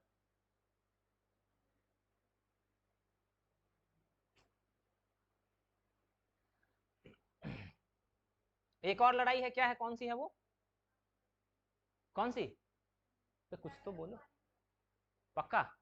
इधर से एक आंसर आया, आप लोग इसे ओके कर रहे हो क्या, इधर से एक आंसर आया है, आप लोग करोगे ओके उसे। अब ये मत कहना कि मैंने मुंह पे मास्क लगा रखा है तो मैं बोल नहीं सकता हूं या सकती हूं,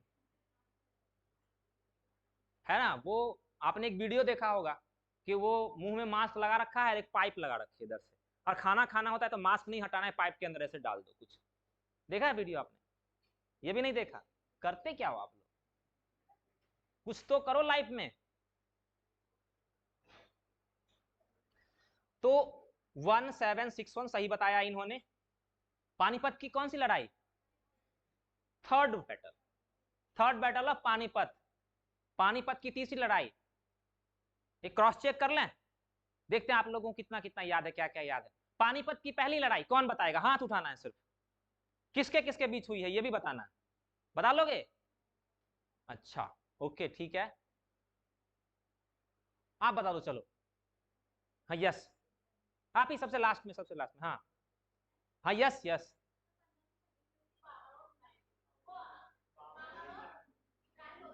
आप उंगली मेरी तरफ कर रहे हो, मैं नहीं था उस लड़ाई में।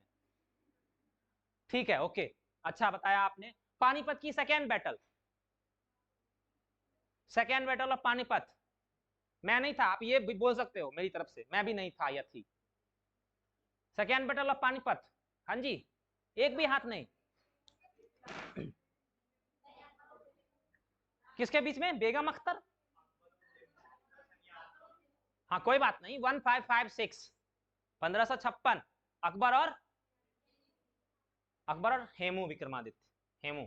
अच्छा, अकबर के समय में अकबर की तरफ से कौन लड़ रहा था उसमें? अकबर का सेनापति कौन था? हाँ जी आप बताओ। मान सिंह नहीं थे, हाँ जी, बैरम खान। अकबर के अकबर बहुत छोटे थे उस समय, है ना, बहुत छोटे थे। तो मान सिंह तो बाद में आए हैं ना, बाद में मान सिंह की शादी हुई है, और उसके बाद मान सिंह उनके जो थे वो ऐसे कह सकते हो साले के रूप में थे, उनकी वाइफ के भतीजे थे, ऐसा कुछ था, पता नहीं क्या था वो, है ना। तो मान सिंह बाद में वो बैरम खान थे, बैरम खान अकबर के संरक्षक थे, प्रोटेक्टर थे, और उन्होंने ही वो लड़ाई लड़ी थी। और तीसरी बैटल यहां पे हुई 1761 में, अहमद शाह अब्दाली और मराठास के बीच में, अहमद शाह अब्दाली और मराठास के बीच में 1761 ईस्वी में। अच्छा, मराठों के सेनापति कौन थे इस वॉर में? अभी अभी मूवी आपने, कौन? सदाशिव राव भाऊ, ये भी क्वेश्चन आया हुआ है अभी कुछ दिन पहले, अभी क्वेश्चन पीसीएस ने पूछा है इसको, है ना। सदाशिव राव भाऊ मराठों की सेना के सेनापति थे, और उधर से अहमद शाह अब्दाली थे। और ये ध्यान रखना है, इस वॉर में हमें आगे पढ़ना है, इस वॉर के बारे में जब हम मराठों को पढ़ेंगे तो हम इस वॉर को पढ़ेंगे, हमें पढ़ना है इस वॉर के बारे में। जो भी है ये लड़ाई हुई, ये ही दो तीन चीजें इंपोर्टेंट हैं शाह आलम सेकेंड के समय में, और कोई काम वाम इन्होंने किया नहीं, गलती से फेमस हो गए, वो दो लड़ाई हो गई बस, ये फेमस हो गए। अब फिर इसके बाद आ गए अकबर सेकेंड। अकबर फर्स्ट याद है ना, कौन? मुगल, हाँ ये सही, मुगल शासक। अभी अभी आपने बताया, नाम बताया था अभी आपने उनका, अकबर का। अकबर सेकेंड, अकबर सेकेंड के बारे में दो चीज इंपोर्टेंट, कुछ पूछ रहे हो क्या आप? दो बातें इंपोर्टेंट। अब हाथ, कल मैंने बताया था ना आपको, परसों तरसों, हाथ कोई उठाए तो मुझे लगता है कि वो कुछ पूछने वाले हो आप, और फिर आप ऐसे सर पे हाथ डाल देते, तो मैं समझता हूं पता नहीं अब क्या करूं मैं, मुझे लगता है आप कुछ पूछने वाले हो तो मैं पूछ लेता हूं आपसे। अकबर सेकेंड, दो चीजें इंपोर्टेंट। अच्छा, आपको याद है मॉडर्न हिस्ट्री में एक पर्सन होंगे जिनका नाम होगा राजा राम मोहन राय? मिले आप उनसे कभी? नहीं। टाइम मशीन मैं एक बना रहा हूं, आजकल काम चल रहा है उस पर। टाइम मशीन सुना है आपने? टाइम मशीन, डोरेमोन, हाँ हाँ हाँ डोरेमोन। तो टाइम मशीन में ये होता है कि हम उससे फ्यूचर और पास्ट में ट्रेवल कर सकते हैं, है ना, वो ट्रेवल हम कर सकते हैं, तो उसमें बैठ के हम लोग सब चलेंगे उधर और मिल के आएंगे जिससे भी मिलना होगा। तो राजा राम मोहन राय को इन्होंने ही राजा की उपाधि दी थी, है ना। राजा राम मोहन राय का नाम सिर्फ राम मोहन राय था, उनका नाम था राम मोहन राय। राम मोहन राय के साथ राजा नाम इन्होंने ही ऐड किया था, ठीक है। राज, ये बड़ा कंफ्यूजिंग है, राजा राम मोहन राय, नाम सुना होगा ना आपने इनका। कौन सी संस्था बनाई थी इन्होंने? ब्रह्म समाज, ब्रह्म समाज। अरे सब काफी समझदार हो आप लोग, लगता है सारे रिजल्ट आप लोग ही देने वाले हो क्या यूपीएससी का इस बार? गुड। दूसरा काम इन्होंने क्या किया, एक इन्होंने फेस्टिवल स्टार्ट किया जिसे कहते हैं फूल वालों की सैर, फूल वालों की सैर। ये हाँ एक फेस्टिवल ही था, ये नाम से फेस्टिवल नहीं लग रहा है लेकिन एक फेस्टिवल ही था, जिसमें क्या था कि ये चांदनी चौक वाला जो एरिया है उसी जगह पर ये फेस्टिवल मनाया जाता है, और था, और इसमें क्या था कि ये हिंदू मुस्लिम यूनिटी के लिए, ये हिंदू मुस्लिम यूनिटी के सिंबल के रूप में इस फेस्टिवल को मनाया जाता था। इस फेस्टिवल को अकबर सेकेंड ने ही मनाना स्टार्ट किया। ये भी क्वेश्चन है, ये दोनों क्वेश्चन है पीसीएस में, यूपीएससी वाले ऐसे क्वेश्चन नहीं पूछते हैं, ऐसे क्वेश्चन पीसीएस में आते हैं। तो 10 अक्टूबर को यूपीएससी का एग्जाम है, किसने किसने फॉर्म डाला इस बार, कौन कौन एग्जाम देने वाले हैं? बस इतनी बुरी हालत है, आप सब अगली बार देने वाले हो क्या? ओके, क्या आप में से बहुत सारे बच्चों की एज भी शायद नहीं हुई होगी, 21 हो गई है? गुड, एंजॉय करो फिर। आप क्यों पढ़ रहे हो? घूमो फिरो, ऐश करो, कोई बात नहीं, धीरे धीरे पढ़ के आप उस जगह पर पहुंच जाओगे। अकबर सेकेंड, और फिर अकबर सेकेंड के बाद इस डायनेस्टी का last ruler Bahadur Shah second. इनकी टाइटल थी क्या? जफर। इनकी टाइटल थी जफर, नाम था इनका बहादुर शाह सेकेंड, इनकी टाइटल थी जफर। बेसिकली जफर इनकी टाइटल नहीं थी, इन्हें शायरी लिखने का बहुत शौक था, है ना। तो इनकी शायरी जो होती थी वो शायरी जफर के नाम से ही आती थी मार्केट में। तो जफर क्या है? जफर इनकी शायरी का कलेक्शन, इनकी शायरी का जो संग्रह है वो उसे हम कहते हैं जफर। टाइमिंग तो इनकी पता ही है ना आप लोगों को, इसकी टाइमिंग भी हम लोगों ने नहीं लिखा है। ये टाइमिंग है 1806 to 37, 1806 to 37, और इनकी हो जाएगी 1837 to 57।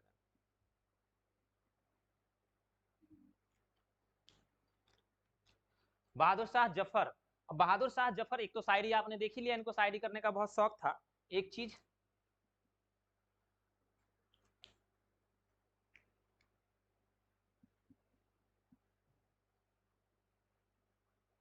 और दूसरी चीज, इन्हीं के समय में वो रिवोल्ट हुआ था, जिसे आप या तो रिवोल्ट कह सकते हो या कह सकते हो आप फर्स्ट वॉर ऑफ इंडिपेंडेंस, स्वतंत्रता का पहला संग्राम, कुछ भी कह सकते हो, अब आपकी मर्जी है।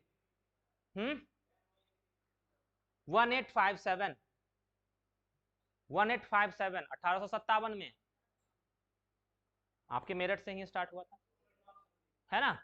तो ये 1857 का विद्रोह या स्वतंत्रता संग्राम, आप कुछ भी इसे कह सकते हो, और उसमें फिर भारत के लोगों ने मिलकर रिवोल्ट किया ब्रिटिश के खिलाफ, लेकिन डिफीट हो गई और इन्हें यहां से अरेस्ट करके रंगून भेज दिया गया, है ना। रंगून कहाँ था? म्यांमार, है ना, म्यांमार में रंगून में इन्हें भेज दिया गया, और वहीं पर 1862 में इनकी डेथ हो गई।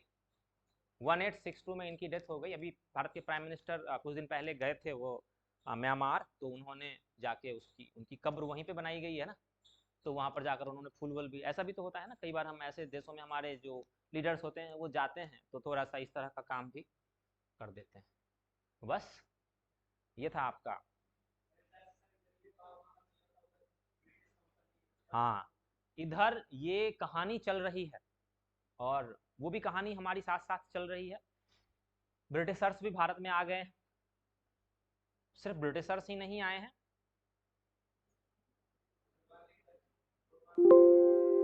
हाँ जी, हाँ जी। तो ये एक टॉपिक हमारा और आपका फिनिश हुआ, और मुझे उम्मीद है कि आपने थोड़ा थोड़ा जरूर समझा होगा। मैं थोड़े की अपेक्षा रखता हूँ, और कुछ चीज़ें देखो इसमें, मैंने पहले ही आपको बताया कि इसमें काफ़ी सारी चीज़ें और भी होती हैं जिन्हें सारी चीज़ों को डिस्कस एक साथ नहीं किया जाता, है ना। तो आपके लिए, जो आप लोगों के पास मैक्सिमम आप में से ऐसे हो जिन्हें नेक्स्ट ईयर या नेक्स्ट टू नेक्स्ट ईयर जिन्हें एग्जाम देना है, तो आपके लिए थोड़ी सी बुक्स भी मैं एज ए टीचर मैं आपको रिकमेंड करता हूँ। कुछ बुक्स आपको जरूर पढ़नी चाहिए, है ना, बिना बुक्स को पढ़े हुए हमारा सिलेक्शन नहीं हो पाता। तो चूंकि टाइम बच गया है, इसलिए मैं नेक्स्ट टॉपिक आपका स्टार्ट कर देता हूँ, या क्या करूँ बोलो, या कुछ आपको कुछ क्वेश्चन पूछ के आपका रिवीजन करवा लूँ। तो आपने हिस्ट्री एंशिएंट और मेडिवल तो आपने पढ़ा ही है, बोलो क्या करना है। मुझे नहीं पता था, मैं टाइम से पहले ही खत्म कर दूंगा, मुझे लगता था एक क्लास में मैं खत्म ही नहीं कर पाऊंगा।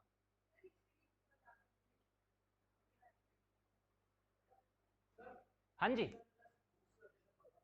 क्या चीज बताऊं? Revision plus book suggestion.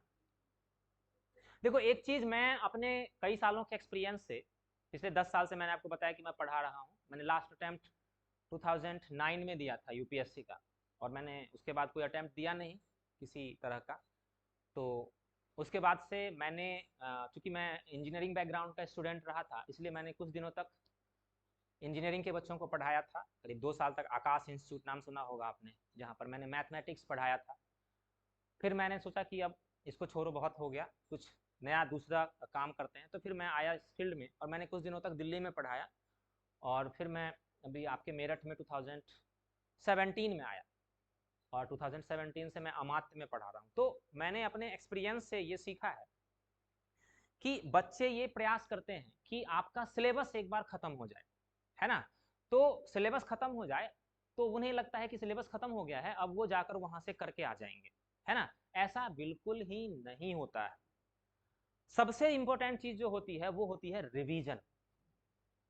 Revision आप जरा सोच कर देखो, एक छोटी सी चीज आप जरा समझ कर देखो कि टोटल 10 लाख बच्चे यूपीएससी का फॉर्म फिल, मैं यूपीएससी की बात कर रहा हूं, 10 लाख बच्चे यूपीएससी का फॉर्म फिल करते हैं, है ना। और यूपीएससी, मान लो कि उस यूपीएससी ने ये कहा कि हमारी सीट 1000 हमारी सीट है। तो अगर 1000 सीट है तो यूपीएससी का यह नेचर होता है कि वो प्री का रिजल्ट 12 या 13 टाइम्स रिजल्ट देती है, 12 गुना 13 गुना रिजल्ट देती है। टोटल जो सीट होती है उसका 12 से 13 गुना रिजल्ट देती है यूपीएससी। तो प्री का रिजल्ट कितना आएगा? 12,000 13,000, इतना ही आएगा ना रिजल्ट, 12,000 से 13,000। अब बच्चे कितने बैठ रहे हैं? 10 लाख। फॉर्म भरा है 10 लाख ने, कुछ नहीं बैठते हैं उसमें, कुछ ऐसे ही अपना मस्ती के लिए फॉर्म डाल देते हैं और फिर नहीं कर पाते हैं। तो मान लो कि हमने ये माना कि 7 लाख स्टूडेंट पार्टिसिपेट कर रहे हैं एग्जाम में, 7 लाख, है ना। अब देखो उसमें से 12,000 बच्चे अगर क्वालिफाई करते हैं, इसका मतलब है कि 6,88,000 बच्चे प्री से ही बाहर हो जाते हैं। यही बात है ना, 6,88,000 बच्चे प्री से बाहर हो जाते हैं, सिर्फ 12,000 सेलेक्ट होते हैं। इतने बड़ी संख्या बच्चों की जो होती है वो बाहर हो जाती है। अब ऐसा नहीं है कि यूपीएससी आपसे ये कहती है कि आप 100 में 99 क्वेश्चन करो। यूपीएससी आपसे ये कहती है कि आप 100 में कम से कम 50 तो करो। 50 पे ही सिलेक्शन हो रहा है। पिछले मैं 10 सालों का डाटा आपको दे रहा हूं, 50 से लेकर 52% अगर आप मार्क्स लाते हो तो आपका प्री में सिलेक्शन हो जाता है, सिर्फ 50 से 52%। लास्ट ईयर 49, उससे पहले 49। मैं जनरल का डाटा बता रहा हूं ये आपको, है ना। कैटेगरी में अगर आप हो तो ओबीसी हो आप तो थोड़ा सा कम होता है, 48 का होता है। अगर आप SC ST क्लास से बिलोंग कर रहे हो तो थोड़ा सा और कम होता है, 42 43 के बीच में होता है लगभग, है ना। यही रेशियो है। तो यूपीएससी आपसे ये कहती है कि आप 50% तो कम से कम करो। अब बताओ कि जो 6,88,000 बच्चे हैं वो 50% क्वेश्चन भी सॉल्व नहीं कर पाते। जो 50% सॉल्व करता है वो एंटर करता है, 49 या 50 या 51 52% जो सॉल्व कर रहा है वो प्री के अंदर एंटर करता है। तो इसका मतलब ये है कि कुछ ना कुछ तो है ऐसी चीज कि बच्चे 50% नहीं कर पा रहे हैं। वो बच्चे, हमारे यहाँ पे कई सारे बच्चे ऐसे हैं जो अभी अभी आईसीएससी और सीबीएसई बोर्ड से पढ़ के आए हैं और उनके 98% मार्क्स हैं 12th में, 98% मार्क्स। आप में से भी कई सारे ऐसे होंगे जिनके 92 100 के बीच में मार्क्स होंगे। तो 12th क्लास में हमारे मार्क्स, इतने मार्क्स आ जाते हैं, और वही बच्चा जब यूपीएससी की प्रिपरेशन करने के लिए बैठता है तो उसके मार्क्स उतने नहीं आ पाते, 50% भी मार्क्स नहीं आ पाते। इसका मतलब यह है कि कुछ ना कुछ तो प्रॉब्लम है, आपको उसी चीज को समझना है। और वो जो सबसे इंपॉर्टेंट चीज है वो है आपका रिवीजन वर्क। आप, क्या होता है, बच्चे जब एग्जाम दे के आते हैं तो 40 सही 30 गलत, और ये 30 रॉन्ग सिर्फ इसलिए होता है कि आप प्रॉपर तरीके से रिवीजन वर्क नहीं करते हो। आपको क्या करना है, प्रॉपर तरीके। कई बार मेरी अगर बुक आप देखोगे तो मैंने एक बुक पढ़ी, पॉलिटी की बुक है, जो जिसके राइटर है DD बासु, है ना, दुर्गादास बासु।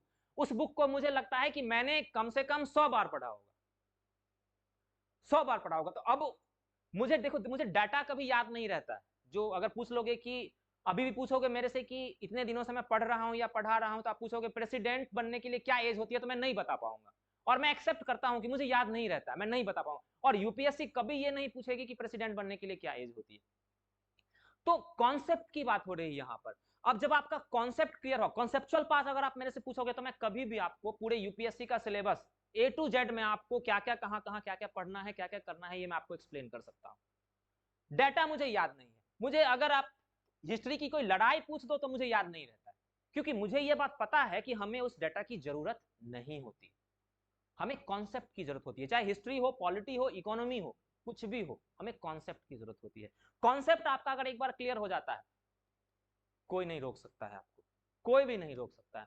तो अब देखो 12,000 बच्चे प्री में बैठ रहे हैं, कुछ बुक्स हिस्ट्री से रिलेटेड, ज्योग्राफी, मैंने आपको बताया था टोटल 8 सब्जेक्ट होते हैं हमारे पास, history, geography, polity, economy, current, science and technology, art and culture and environment and ecology, ये टोटल 8 सब्जेक्ट होते हैं प्री में।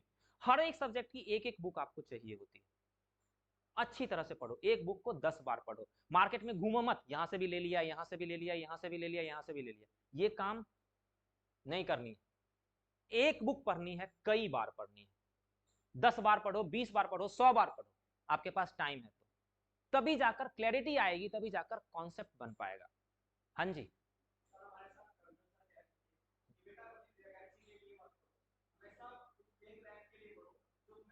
हाँ बिल्कुल सही कह रहे हैं, आपको तो वही एक रैंक चाहिए, हमें तो मान लो 1000 सीट है तो हमें 1000 तो चाहिए नहीं, हमें तो एक ही चाहिए, है ना।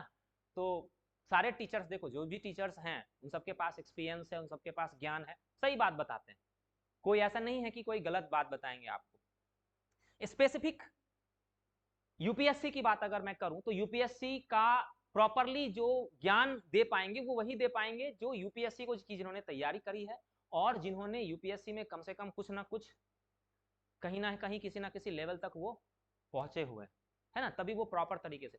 तो कुछ नहीं करना है आपको, बस और बस रिवीजन करना है, अच्छी तरह से बुक पढ़ो, रिवीजन करो, जितना रिवीजन करोगे क्लैरिटी उतनी ही ज्यादा आपकी बनकर आएगी, जितनी ज्यादा क्लैरिटी बनकर आएगी उतने क्वेश्चन रॉन्ग कम होंगे।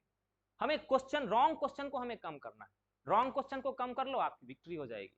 नया आप भी अगर 2 साल पढ़ाई करके चले जाओ एग्जाम देने के लिए, 30 क्वेश्चन आप भी सही कर लोगे, 30 क्वेश्चन, लेकिन 30 क्वेश्चन सही करने के साथ आपके 30 गलत भी हो जाएंगे। आपको उसी गलत क्वेश्चन को कंट्रोल करना है, और वो गलत क्वेश्चन जो कंट्रोल होगा वो सिर्फ और सिर्फ रिवीजन से कंट्रोल होगा। तो रिवीजन जितना ज्यादा करोगे आप उतने ज्यादा सक्सेसफुल हो जाओगे, उससे पहले हो जाओगे, टाइम से पहले हो जाओगे सक्सेसफुल। तो मुझे उम्मीद है कि आप सब समझदार हो और प्रॉपर तरीके से आप पढ़ोगे, मुझे उम्मीद है कि आप सब सेलेक्ट जरूर हो जाओगे। और जहां तक हमारा प्रयास है, हम आपके साथ पूरी तरह से कोऑपरेट कर रहे हैं, जहां भी जरूरत होगी आपको वो सहायता प्रोवाइड करवाई जाएगी।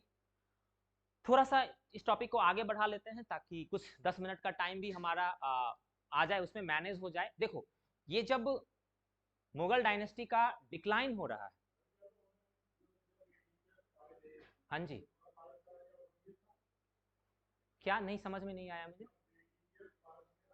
हाँ जी, हाँ जी, किन की एंट्री हुई थी भारत में? ब्रिटिशर्स की नहीं, ब्रिटिशर्स की भारत में एंट्री हुई थी, ये टॉपिक हम लोग करेंगे। आपको पता होगा शायद कि ब्रिटिशर्स जब भारत में आए थे तो ब्रिटेन की जो महारानी थी उन्होंने एक लेटर लिखा था अकबर के नाम से, है ना, उन्होंने एक लेटर लिखा था अकबर के नाम से, क्योंकि उस समय ब्रिटिश ईस्ट इंडिया कंपनी की स्थापना कब हुई थी? 1600 में हुई थी, और उन्होंने जो लेटर लिखा था वो अकबर के नाम से लेटर था। लेकिन जब वो ब्रिटिश आए भारत में तो अकबर की डेथ हो गई थी और उस समय जहांगीर राजा थे, तो ब्रिटिशर्स की भारत में जो एंट्री हुई थी वो जहांगीर के समय में हुई थी।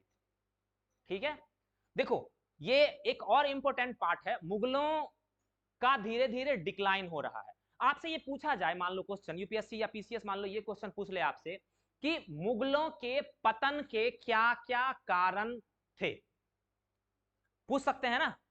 या यूपीएससी में ऐसे क्वेश्चन पूछ सकते हैं कि आपके 4 स्टेटमेंट यहां पर दे देंगे, 4 स्टेटमेंट 1 2 3 4, और आपसे पूछेंगे कि इनमें से कौन से कारण मुगलों के पतन के लिए रिस्पॉन्सिबल थे, मुगलों के पतन के लिए उत्तरदायी कारक क्या क्या हो सकते हैं। आप लोग बताओगे, कुछ पार्टिसिपेट करना चाहोगे? मुगलों के पतन के क्या क्या कारण हो सकते हैं? हाँ जी बताओ, पहले आप बताओ। हाँ जी, क्या नहीं थी? एकता नहीं थी, अच्छा ठीक है। अराजकता, किस तरह की अराजकता?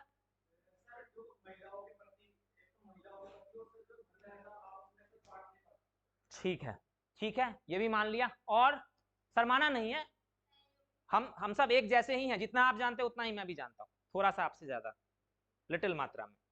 पहले इधर से कहीं से आवाज आ रही थी, हाँ जी, औरंगजेब की पॉलिसी, चलो वन बाय वन ऐसे नहीं बोलेंगे, मैं आप हाथ उठाओगे मैं अपने आप आपसे पूछ लूंगा, नहीं तो मैं ही कंफ्यूज हो जाऊंगा ना, किधर देखूं, इधर इधर इधर इधर, है ना। हाँ जी, अभी पहले आप बता रही थी, बताओ।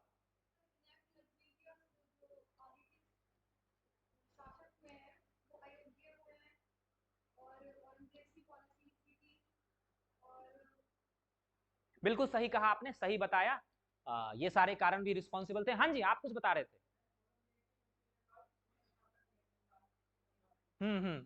सही बताया आपने। आपने तो एक बताया अभी, हाँ आप बताओ।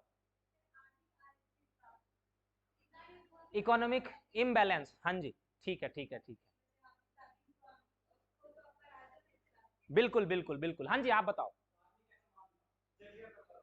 ठीक है, ये भी कारण मान सकते हैं हम। और इधर से सारे विद्वान इधर ही बैठे हैं क्या, इधर भी तो कुछ हैं। अबे विद्वानों कुछ तो बोलो, शर्माना नहीं है, कुछ तो बोलना है। आप लोग शर्माते बहुत ज्यादा हो। कोई बात नहीं है, इन सब ने जो भी रीजन बताए हैं वो सारे रीजन सही है। अगर आपको एक प्रॉपर ऑर्डर में उन्हें बताना है, प्रॉपर ऑर्डर होना चाहिए। मान लो कि यही क्वेश्चन आपसे मेंस में पूछ लिया जाता है, मैं दोनों टॉपिक आपके साथ, कई बार हमारे यहाँ जो क्लासेस होती है उसमें मेंस कम प्री की क्लास होती है, तो मैं कई बार, मेरा पढ़ाने का ढंग वही है, मैं जब पढ़ाऊंगा आपको तो कई चीजें उसमें मेंस वाली चीजें भी मैं आपके साथ डिस्कस कर लूंगा। अगर इसी को आपको प्रॉपर ऑर्डर में लिखना है, मुगल डायनेस्टी के डिक्लाइन के लिए जो फैक्टर रिस्पॉन्सिबल है उसको प्रॉपर ऑर्डर में लिखना है 150 वर्ड में, ऐसे क्वेश्चन आते हैं ना, आपने देखा है मेंस का क्वेश्चन पेपर, 150 वर्ड में, 200 वर्ड में या 250 वर्ड में क्वेश्चन लिखना आता है ना। तो ये दोनों का टॉपिक हो सकता है, ये प्री का भी टॉपिक हो सकता है आपका और मेंस का भी टॉपिक हो सकता है। कि प्री में ऐसे पूछ देंगे कौन से कारक रिस्पॉन्सिबल हैं मुगलों के पतन के लिए, और मेंस में पूछ देंगे आपसे कि मुगलों के पतन के लिए रिस्पॉन्सिबल फैक्टर को एक्सप्लेन करना है। दोनों चीजें होंगी ना। तो पहला जो रीजन होगा वो रीजन होगा औरंगजेब की रेडिकल पॉलिसी, औरंगजेब की धार्मिक कट्टरता की नीति, है ना। औरंगजेब की जो धार्मिक कट्टरता की नीति थी वो एक बहुत बड़ा कारण है मुगल डायनेस्टी के पतन के लिए। पूरे भारत में विद्रोह स्टार्ट हो गए, जगह जगह रिवोल्ट हो रहे हैं। वो पाकिस्तान वाला इधर है एरिया है जहां पर कुछ ट्राइबल पीपल हैं वो रिवोल्ट कर रहे हैं, वो सिख रिवोल्ट कर रहे हैं, वो मराठा रिवोल्ट कर रहे हैं, वो जाट रिवोल्ट कर रहे हैं, वो बंगाल में रिवोल्ट हो रहे हैं, पूरे भारत में रिवोल्ट ही रिवोल्ट हो रहे हैं। तो इसको एक बहुत बड़ा रीजन माना गया है मुगल डायनेस्टी के डिक्लाइन के लिए। दूसरा रीजन है, दूसरा रीजन जो है उसे कहेंगे हम, उसे आप लोगों ने शायद सुना होगा या नहीं पढ़ा होगा मुझे नहीं पता, लेकिन मैं आपको एक्सप्लेन कर रहा हूं। दूसरा जो रीजन है उसे हम कहते हैं मनसबदारी क्राइसिस। मनसबदारी क्राइसिस एक्चुअली क्या था, मनसबदारी सिस्टम में क्या होता था कि मनसबदार एक अधिकारी होता था, है ना, मनसबदार एक अधिकारी होता था, तो अब वो ऑफिसर बन गया, अब उसे सैलरी देनी है, तो सैलरी में पैसे नहीं दिए जाते थे, सैलरी में क्या होता था कि उसको एक जमीन दे दी जाती थी, उसको एक लैंड दे दी जाती थी, जमीन दे दी जाती थी। अब उस लैंड से जो इनकम होती थी उससे वो अपनी सैलरी ले लेता था। अब क्या हुआ कि जरा सा इसे समझने का प्रयास करते हैं। मान लो कि दिल्ली, एक दिल्ली का एरिया है, दिल्ली में मान लो कि औरंगजेब है, और मान लो मेरठ है, और पास का कोई दूसरा एरिया, मान लो बागपत है पास का एरिया। अब क्या हुआ कि मान लो कि मैं मुगल ऑफिसर बना, तो मान लो कि मेरी जो सैलरी दी गई उसमें मुझे बागपत का एरिया दे दिया गया, मान लो। अब मेरी सैलरी मान लो 20,000। अब क्या हुआ कि जब मैं बागपत से कलेक्ट करने के लिए रेवेन्यू गया, तो क्या हुआ, वहां पर जाट कम्युनिटी के लोग बहुत ज्यादा हैं, उन्होंने मुझे थप्पड़ मार के भगा दिया, है ना, कि मैं नहीं देता टैक्स, जा। तो क्या हुआ कि जब गवर्नमेंट ने ये फिक्स किया कि बागपत से 20,000 रुपए की इनकम होनी है, वो उसकी जगह पर 10,000 रुपए की ही इनकम हुई। हो सकता है ना ऐसा, और ये कंडीशन थी, तो 10,000 रुपए की इनकम हुई। तो मैं सोचूंगा कि एक काम करो कि मैं किसी तरह से, जो ऑफिसर्स होंगे मेरे से बड़े ऑफिसर्स होंगे, मैं उनको कुछ टेबल के नीचे से पैसे दूंगा कि एक काम करो, मुझे बागपत का एरिया मत दो, मुझे मेरठ का एरिया दे दो, यहां से कलेक्शन प्रॉपरली होता है। इसे कहते हैं हम मनसबदारी क्राइसिस, जिसमें क्या हुआ कि लोग वो एरिया लेना चाहते थे जहां से कलेक्शन प्रॉपरली हो। ये एक बहुत बड़ा रीजन था मुगल डायनेस्टी के डिक्लाइन का। सुना था आपने, कोई बात नहीं, सुन लिया, मनसबदारी क्राइसिस। नेक्स्ट, नेक्स्ट जो सबसे महत्वपूर्ण रीजन है वो है औरंगजेब के अयोग्य उत्तराधिकारी।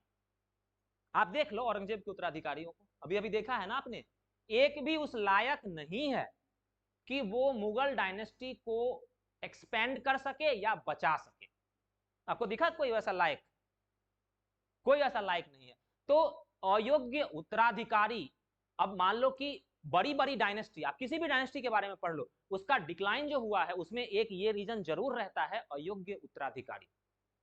अशोक की डायनेस्टी देख लो, अशोक के बाद उसके उत्तराधिकारी वैसे नहीं थे तो डायनेस्टी का डिक्लाइन हो गया। गुप्ता डायनेस्टी को देख लो, समुद्रगुप्त और स्कंदगुप्त के बाद कोई ऐसा रूलर था नहीं तो डायनेस्टी का डिक्लाइन हुआ। हर एक डायनेस्टी का अगर डिक्लाइन होता है तो एक रीजन ये जरूर होता है, अयोग्य उत्तराधिकारी। अब ऐसे उत्तराधिकारी आ जाएंगे जो उस डायनेस्टी को संभाल ही नहीं पाएंगे। अब वही बात हो गई जैसे धीरू भाई अंबानी के 2 बच्चे, धीरू भाई अंबानी का नाम सुना है ना आपने, एक मुकेश एक अनिल अंबानी, दोनों को बराबर प्रॉपर्टी मिली, लेकिन एक की हालत देखो और दूसरे की हालत देखो, समझ रहे हो ना आप लोग। तो उत्तराधिकारी योग्य होना बहुत जरूरी होता है। बचपन में जब आप लोग, पता नहीं आपने वो कहानी सुनी होगी, पोएम छोटी सी होती थी, कविता होती थी 2 लाइन की, पता नहीं आप लोगों ने हिंदी संस्कृत पढ़ी है या नहीं पढ़ी है, मैं गांव के स्कूल में मैंने पढ़ाई करी है तो मैंने, एक छोटी सी लाइन होती थी, पूत कपूत तो का धन संचय और पूत सपूत तो का धन संचय। मतलब अगर आपका पुत्र जो है अगर वो कपूत है, मतलब कि नालायक है, तो आप धन संचय करके कुछ नहीं कर सकते, वो सारा बर्बाद कर देगा। और अगर आपका पुत्र जो है वो बहुत अच्छा है तो आपको धन संचय करने की जरूरत ही नहीं है, वो खुद अपने पैर पे खड़ा हो जाएगा और वो खुद सारा काम कर सकता है ना। तो अयोग्य उत्तराधिकारी एक बहुत बड़ा रीजन है मुगल डायनेस्टी के डिक्लाइन के लिए। नेक्स्ट है इकोनॉमिक क्राइसिस। आर्थिक रूप से मुगल डायनेस्टी धीरे धीरे बहुत ही कमजोर हो गई, बहुत ही कम, उसका एरिया छोटा होता चला गया, छोटा होता चला गया तो उसकी इनकम कम होती गई, इनकम कम होती चली गई तो क्या हुआ कि लाइफ स्टाइल वही है ना, लाइफ स्टाइल अभी भी हमें कहीं जाने के लिए 100 गुलामों की जरूरत है ना, तो कहीं 100 जाने के 100 नौकरों की जरूरत है, लाइफ स्टाइल वही है, इनकम कम हो गई है, क्राइसिस हो गई, इकोनॉमिक क्राइसिस हो गई, बहुत ही दिक्कत हो गई। ऐसा कहा गया कि ऐसे लास्ट समय में ऐसे ऐसे रूलर आ गए जिन्हें खर्च चलाने के लिए बर्तन गलाने पड़ते थे, बर्तन बेचना पड़ता था, अपने घर में जो बर्तन चांदी के होते थे उनको मेल्ट करके उन्हें बेचना पड़ता था, है ना। ये लास्ट के जो 3-4 रूलर हो गए हमारे अकबर सेकेंड और बहादुर शाह जफर के समय में। तो जो इकोनॉमिक क्राइसिस है वो मुगल डायनेस्टी के डिक्लाइन का भी एक बहुत बड़ा रीजन है। नेक्स्ट रीजन है फॉरेन इन्वेजन, विदेशी आक्रमण। ये नादिर शाह और अहमद शाह अब्दाली के जो आक्रमण हुए, ये आक्रमण भी मुगल डायनेस्टी के पतन का एक बहुत, मानोगे है ना ये रीजन, विदेशी आक्रमण, फॉरेन इन्वेजन, फॉरेन इन्वेजन भी मुगल डायनेस्टी के पतन का एक बहुत बड़ा कारण है। इसके बाद एक और बहुत बड़ा कारण है, जो मुगल अधिकारी थे उनके बीच में ईर्ष्या का भाव, हर एक दूसरे को नीचा दिखाने का प्रयास करता था, कभी उसकी हेल्प से वो राजा बन गया, कभी उसकी हेल्प से वो राजा बन गया, मतलब दरबार की मुगल अधिकारियों की आपसी प्रतिस्पर्धा, प्रतिस्पर्धा अगर घर में ही हो जाए तो आपको पता है ना क्या होता है कहानी, कहीं भी अगर प्रतिस्पर्धा 2 तरह की होती है, चैलेंज जो होते हैं वो कंपटीशन जो होती है 2 तरह की, पॉजिटिव और एक नेगेटिव। पॉजिटिव वो है जब आप यूपीएससी या पीसीएस की प्रिपरेशन कर रहे हो, नेगेटिव वो है जब हम दूसरे को गिराने के लिए कुछ काम करते हैं, है ना, कि उसको गिरा दें ताकि मेरी वैल्यू बढ़ जाए। तो ये जो उस समय कंपटीशन की भावना थी, जो प्रतिस्पर्धा की भावना थी, वो नेगेटिव फॉर्मेट में आ गई थी। इसने की वजह से क्या हुआ, जल्दी जल्दी एक राजा बना, फिर उसके बाद दूसरा राजा बन गया, फिर उसके बाद तीसरा बन गया, तो इसने क्या किया, मुगल डायनेस्टी की जो स्ट्रेंथ थी, मुगल डायनेस्टी की जो शक्ति थी, उस शक्ति को उसने बहुत ही कमजोर कर दिया। और भी कई सारे रीजन हो सकते हैं, और भी कई सारे रीजन हो सकते हैं, लेकिन ये कुछ ऐसे इंपोर्टेंट रीजन हैं जिनकी वजह से मुगल डायनेस्टी का डिक्लाइन हुआ। ठीक है, सारे रीजन समझ में आए? लिख दोगे 150 वर्ड का क्वेश्चन अगर आ गया तो, मान लो आप गलती से मेंस में पहुंच गए, मान लो पहुंच गए, अगर आप लिख दोगे क्या 150 वर्ड में? पक्का? अब किसी दिन आपको बिठा के लिखाना पड़ेगा, रिवीजन के बाद किसी दिन बिठा के लिखाना ही पड़ेगा, है ना। चलो, मुझे उम्मीद है कि ये क्लास आपकी थोड़ी थोड़ी, मैं लिटिल ही मानता हूं 30, 35, 40, किसी को कोई डाउट पूछ सकते हो आप? नहीं? मैं पूछूंगा फिर अगले दिन। मेरी क्लास फिर कब, कल है? कल? चलो फिर एसी वैसी चलवाओ। किधर? ये आप जरा मेरी हालत पे एक बार तरस खाओ।